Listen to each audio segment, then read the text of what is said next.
New York City, Saturday, March 25th, 1911. One of those sparkling early spring afternoons New Yorkers so enjoy after a cold, dreary winter. Under the cloudless blue sky, strong, bracing gusts of wind blew across Manhattan Island from the East River. The air smelled fresh and clean, and it felt good to be alive. It would also be a day of tragedy that would weigh on the hearts of witnesses and survivors for the rest of their days. People flocked to Washington Square, a 10-acre park named for our first president. A century earlier, the site was a wasteland on the city's northern outskirts. Back then, it served as a cemetery for unclaimed bodies and the poorest when they died. Even today, the bones of some 20,000 people lie under its lawns and paths. After the cemetery closed in 1825, a group of elegant townhouses called the Row rose on the north side of the square. This area lay in the country, and the rich spared no expense to escape there from the bustling city.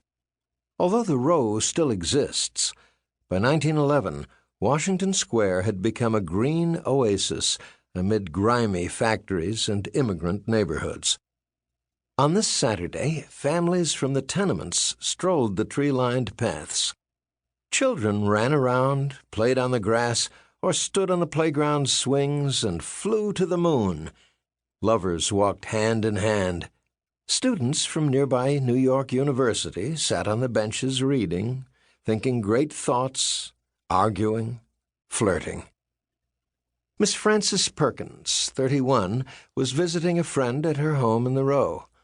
A social worker by profession, Perkins led the Consumers League, an organization devoted to improving working conditions in factories. The two women were about to have tea when they heard fire engines. Opening the front door, they saw smoke rising behind a New York University building across the street from the east side of the square. The top 3 floors of an adjoining 10-story building at the corner of Washington Place and Green Street were ablaze. These floors housed the Triangle Waist Company, a manufacturer of shirtwaists, a kind of women's blouse that was at the height of fashion.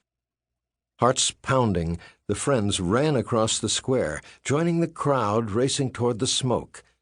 Moments later, they came upon a scene that seared itself into their souls. By 2s and 3s, workers, some with their hair and clothes on fire, were jumping from the windows. We got there just as they started to jump.